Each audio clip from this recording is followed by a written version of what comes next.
Chapter 5. Lisa.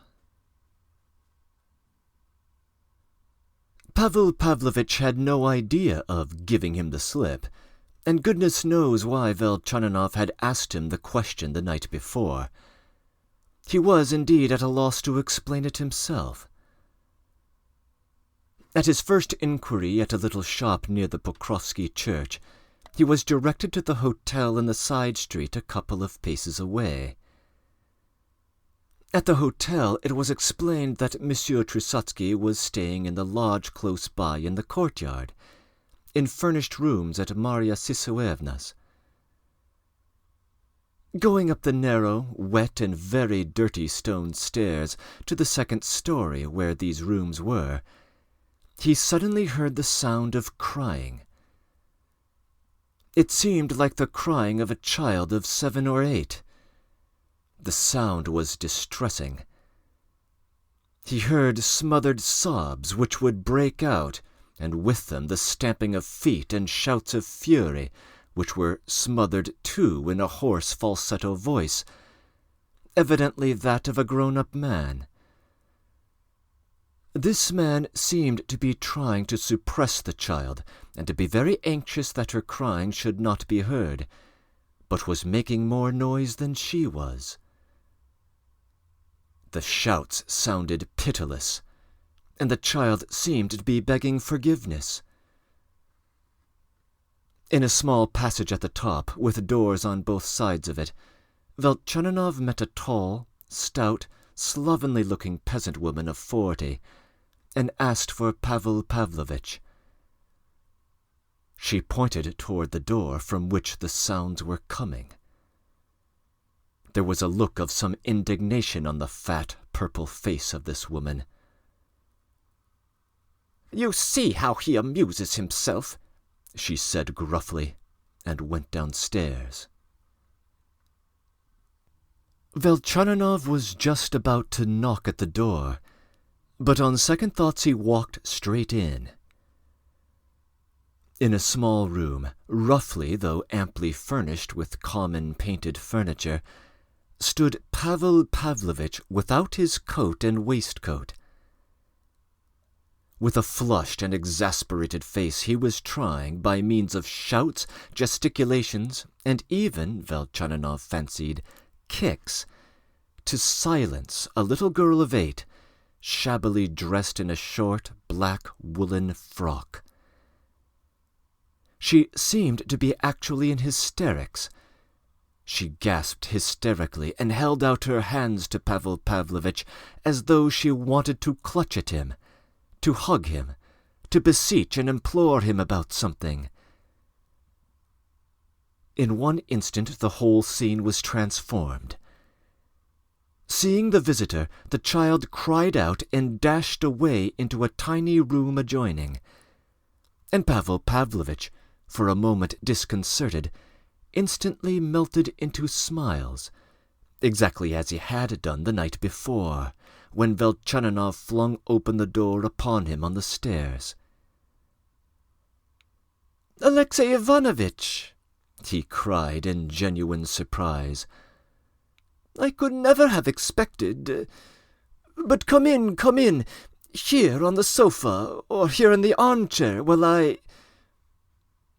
And he rushed to put on his coat, forgetting to put on his waistcoat. "Stay as you are, don't stand on ceremony."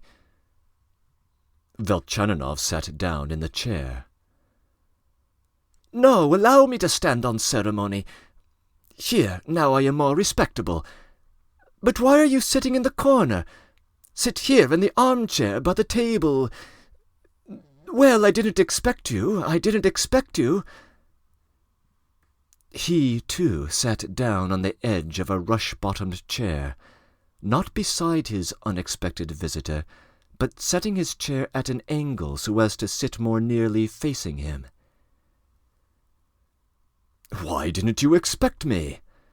Why, I told you last night that I would come at this time." "I thought you wouldn't come, and when I reflected on all that happened yesterday, on waking this morning, I despaired of ever seeing you again." Meanwhile, Velchaninoff was looking about him. The room was in disorder. The bed was not made. Clothes were lying about. On the table were glasses with dregs of coffee in them, crumbs, and a bottle of champagne, half full, with the cork out and a glass beside it. He stole a glance towards the next room, but there all was quiet. The child was in hiding and perfectly still. "Surely you are not drinking that now," said Velchaninoff, indicating the champagne. "The remains," said Pavel Pavlovich in confusion. "Well, you have changed." "It's a bad habit come upon me all at once. Yes, really, since that date. I'm not lying. I can't restrain myself. Don't be uneasy, Alexey Ivanovitch. I'm not drunk now, and I am not going to play the fool now as I did at your flat yesterday. But I'm telling the truth, it's all since then. And if anyone had told me 6 months ago that I should break down like this, if I'd been shown myself in the looking-glass, I shouldn't have believed it." "You were drunk last night, then?" "I was," Pavel Pavlovich admitted in a low voice, looking down in embarrassment. "And you see, I wasn't exactly drunk then, but I had been a little before. I want to explain because I'm always worse a little while after. If I get ever so little tipsy, it is followed by a sort of violence and foolishness, and I feel my grief more intensely too. It's because of my grief, perhaps, I drink. Then I'm capable of playing all sorts of pranks, and I push myself forward quite stupidly and insult people for nothing. I must have presented myself very strangely to you yesterday." "Do you mean to say you don't remember?" "Not remember? I remember it all. You see, Pavel Pavlovich, that's just what I thought," Velchaninoff said in a conciliatory voice. "What's more, I was myself rather irritable with you last night, and too impatient, I readily admit it. I don't feel quite well at times, and then your unexpected arrival last night—" "Yes, at night. Pavel Pavlovich shook his head as though surprised and disapproving. "And what possessed me? Nothing would have induced me to come in to you if you had not opened the door yourself. I should have gone away from the door. I came to you a week ago, Alexey Ivanovitch, and you were not at home. But perhaps I should never have come again. I have some pride too, Alexey Ivanovitch, although I do recognize the position I am in. We met in the street too, and I kept thinking, why, he must recognize me, and yet he turns away. 9 years are no joke. And I couldn't make up my mind to come. And last night I had wandered from the Petersburg side, and I forgot the time. It all came from that." He pointed to the bottle. "And from my feelings. It was stupid. Very. And if it had been anyone but you, for you've come to see me even after what happened yesterday for the sake of old times, I should have given up all hope of renewing our acquaintance." Velchaninoff listened attentively. The man seemed to him to be speaking sincerely and even with a certain dignity, and yet he did not believe one word he had heard since he came into the room.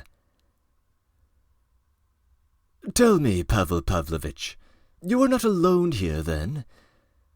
Whose little girl is that I found with you just now?" Pavel Pavlovich was positively amazed and raised his eyebrows, but he looked frankly and pleasantly at Velchaninoff. "Whose little girl? "Why, it's Lisa," he said with an affable smile.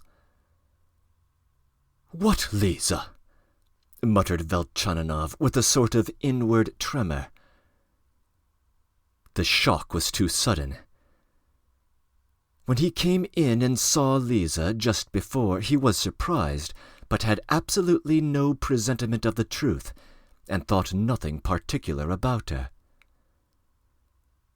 "Yes, our Lisa, our daughter Lisa," Pavel Pavlovich smiled. "Your daughter? Do you mean that you and Natalia Vasilievna had children?" Velchaninoff asked timidly and mistrustfully, in a very low voice. "Why, of course. But there, upon my word, how should you have heard of it? What am I thinking about? It was after you went away God blessed us with her." Pavel Pavlovich positively jumped up from his chair in some agitation, though it seemed agreeable too. "I heard nothing about it," said Velchaninoff, and he turned pale. To be sure, from whom could you have heard it?" said Pavel Pavlovich, in a voice weak with emotion. "My poor wife and I had lost all hope, as no doubt you remember, and suddenly God sent us this blessing, and what it meant to me, He only knows. Just a year after you went away, I believe. No, not a year, not nearly a year. Wait a bit. Why, you left us, if my memory does not deceive me, in October or November, I believe." "I left T at the beginning of September, the 12th of September. I remember it very well." "In September, was it? What was I thinking about?" cried Pavel Pavlovich, much surprised. "Well, if that's so, let me see. You went away on the 12th of September, and Lisa was born on the 8th of May, so September, October, November, December, January, February, March, April, a little over 8 months. And if you only knew how my poor wife—" "Show me. Call her," Velchaninoff faltered in a breaking voice.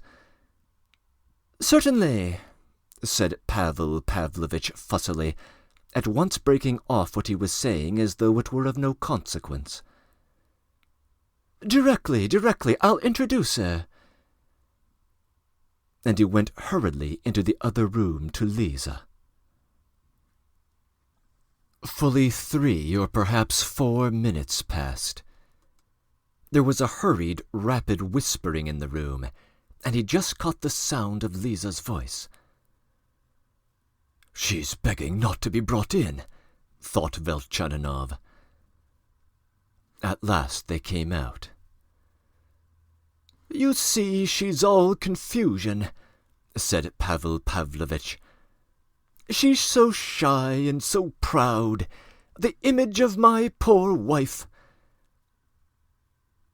Lisa came in, looking down and no longer tearful. Her father was holding her hand. She was a tall, slim, very pretty little girl. She raised her big blue eyes to glance with curiosity at the visitor, looked at him sullenly, and dropped them again at once. Her eyes were full of that gravity one sees in children when they are left alone with a stranger and, retreating into a corner, look out solemnly and mistrustfully at the unfamiliar visitor. But she had perhaps some other thought, by no means childish in her mind. So Velchaninoff fancied. Her father led her straight up to him. "This is an uncle Mother used to know long ago. He was our friend. Don't be shy. Hold out your hand." The child bent forward a little, and timidly held out her hand. Natalia Vasilievna would not have her trained to curtsy, but taught her to make a little bow and hold out her hand in the English fashion, he added by way of explanation to Velchaninoff, watching him intently. Velchaninoff knew that he was being watched, but had quite ceased to trouble himself to conceal his emotion. He sat perfectly still in his chair, held Lisa's hand in his, and gazed at the child. But Lisa was in great anxiety about something, and, forgetting her hand in the visitor's hand, she kept her eyes fixed on her father. She listened apprehensively to all that he said. Velchaninoff recognized those big blue eyes at once, but what struck him most of all was the wonderful soft whiteness of her face and the color of her hair. These characteristics were so marked and so significant. Her features and the lines of the lips reminded him vividly of Natalia Vasilievna. Meanwhile, Pavel Pavlovich had for some time been telling him something, speaking, it seemed, with very great warmth and feeling, but Velchaninoff did not hear him. He only caught the last sentence. "So that you can't imagine our joy at this gift from the Lord, Alexey Ivanovitch. She became everything to me as soon as she came to us, so that I used to think that even if my tranquil happiness should, by God's will, be at an end, Lisa would always be left me. That I reckoned upon for certain." "And Natalia Vasilievna?" Velchaninoff queried. "Natalia Vasilievna," said Pavel Pavlovich affectedly. "You know her way. You remember that she never cared to say a great deal, but the way she said good-bye to her on her deathbed, everything came out then. I said just now, on her deathbed, but yet only a day before her death she was upset and angry, said that they were trying to cure her with drugs, that there was nothing wrong with her but an ordinary fever, that neither of our doctors understood it, and that as soon as Koch came back, do you remember our old friend, the army doctor?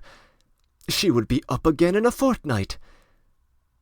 But there, 5 hours before her decease, she remembered that in 3 weeks' time we must visit her aunt, Lisa's godmother, on her name-day." Velchaninoff suddenly got up from his chair, still holding the child's hand. Among other things, it struck him that there was something reproachful in the intense look the child kept fixed upon her father. "She's not ill?" he asked hurriedly and somewhat strangely. "I don't think so, but our circumstances here are so," said Pavel Pavlovich with mournful solicitude. "She's a strange child and nervous at all times.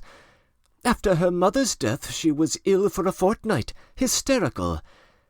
Why, what a weeping and wailing we had just before you came in! Do you hear, Lisa, do you hear? And what was it all about?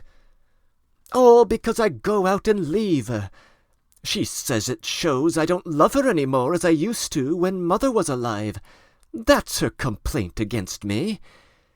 And a child like that who ought to be playing with her toys instead of fretting over a fantastic notion like that. Though here she has no one to play with." "Why, how? You're surely not alone here?" "Quite alone. The servant only comes in once a day." "And you go out and leave her like this alone?" "What else could I do? And when I went out yesterday, I locked her into that little room there. That's what the tears have been about today. But what else could I do? Judge for yourself. The day before yesterday she went down when I was out, and a boy threw a stone at her in the yard and hit her on the head. Or else she begins crying and runs round to all the lodgers in the yard, asking where I've gone. And that's not nice, you know. And I'm a nice one, too. I go out for an hour and come back next morning. That's what happened yesterday. It was a nice thing, too, that while I was away the landlady let her out, sent for a locksmith to break the lock. Such a disgrace. I literally feel myself a monster. All mental aberration. All mental aberration. "Father," the child said timidly and uneasily. "There you are, at it again! You're at the same thing again. What did I tell you just now?"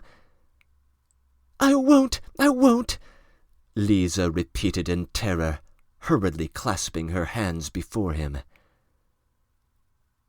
"You can't go on like this in these surroundings," Velchaninoff said impatiently in a voice of authority. Why, you're a man of property. How is it you're living like this, in this lodge and in such surroundings?" "In the lodge? But you see, we may be going away in a week's time, and we've wasted a great deal of money already, even though I have property." "Come, that's enough. Velchaninoff cut him short with increasing impatience, as it were expressing plainly, "There's no need to talk. I know all that you have to say, and I know with what feelings you are speaking. Listen, I'll make a suggestion. You said just now that you'll be staying a week, maybe, possibly even a fortnight. I know a household here, that is, a family where I'm quite at home, have known them 20 years. The father, Alexander Pavlovich Pogolyatsev, is a privy councillor. He might be of use to you in your business. They are at their summer villa now. They've got a splendid villa. Claudia Petrovna is like a sister to me, or a mother. They have 8 children. Let me take Lisa to them at once, that we may lose no time. They will be delighted to take her in for the whole time you are here, and will treat her like their own child. Their own child." He was terribly impatient and did not disguise it. "That's scarcely possible," said Pavel Pavlovich with a grimace, looking, so Velchaninoff fancied, slyly in his face. Why impossible?"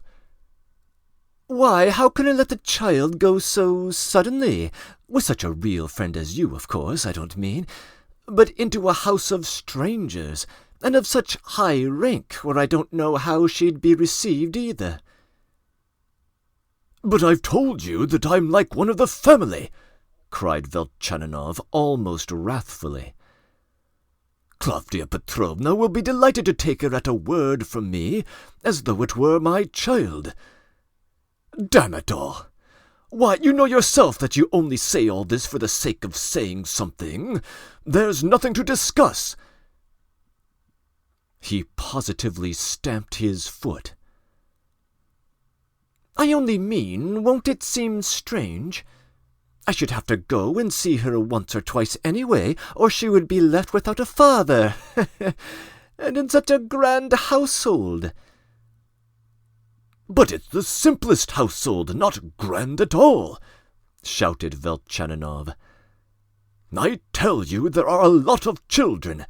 She'll revive there, that's the whole object. And I'll introduce you myself tomorrow if you like.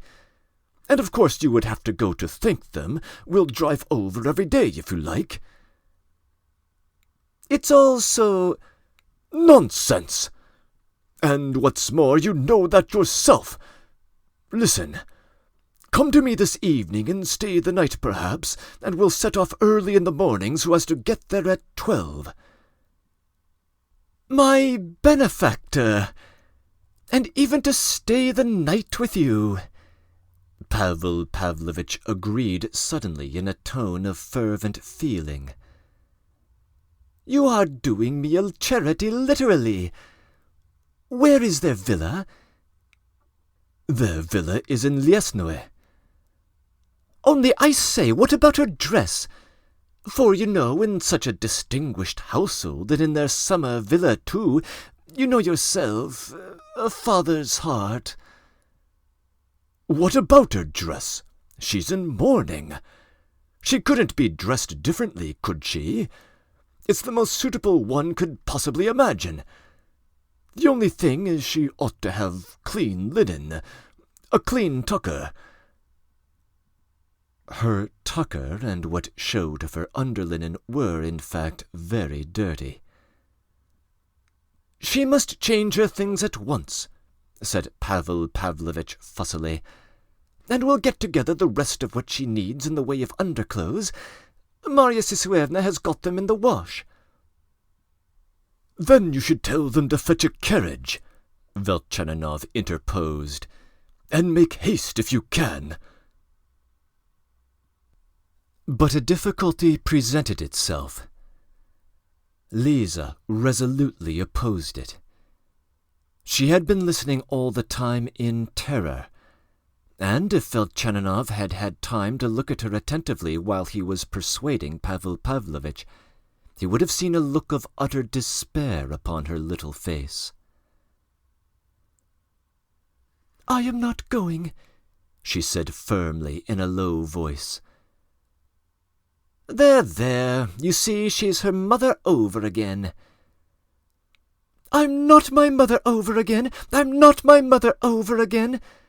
cried Lisa in despair, wringing her little hands, and as it were trying to defend herself before her father from the awful reproach of being like her mother. "Father, father, if you leave me—" She suddenly turned on Velchaninoff, who was in dismay. "If you take me, I'll—" But before she had time to say more, Pavel Pavlovich clutched her by the arm and with undisguised exasperation dragged her almost by the collar into the little room. Whispering followed for some minutes. There was a sound of suppressed crying.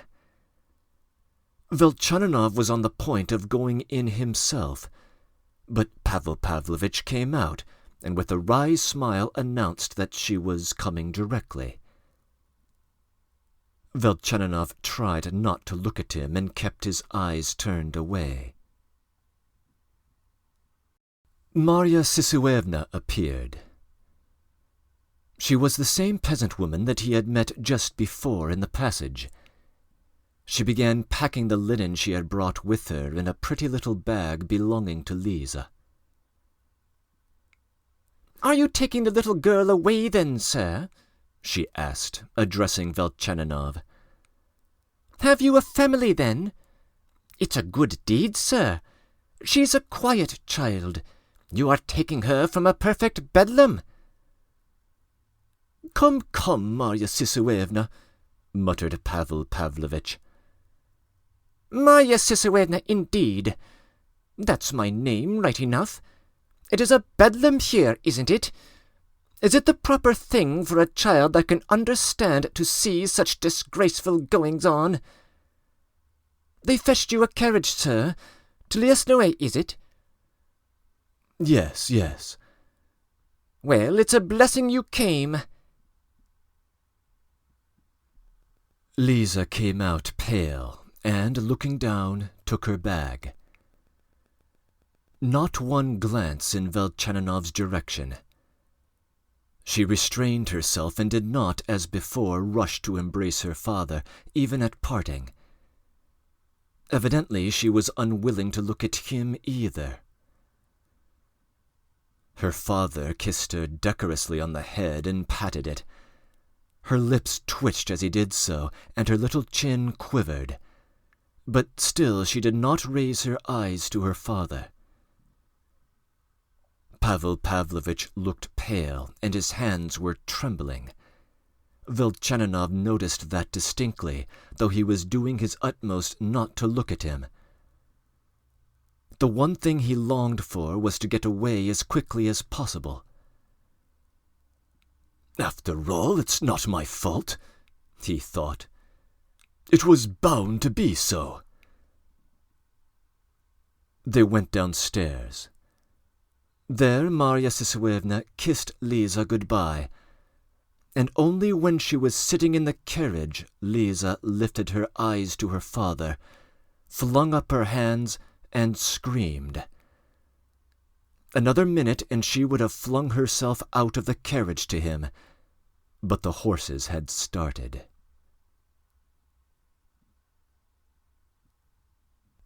Breaking in. That Lisa is most likely Velchananov's daughter should, of course, be readily obvious to the reader, as it clearly is to Velchananov himself. It is less obvious whether Pavel Pavlovich is aware of this likelihood, and we are only left to guess at what Lisa herself has intuited, although the text hints that her young mind can absorb a great deal of what is left unspoken.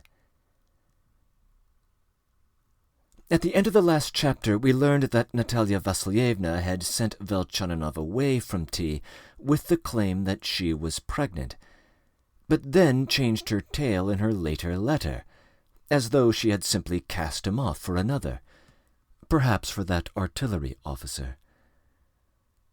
We now have reason to believe that the original story was the correct one after all. End of comments.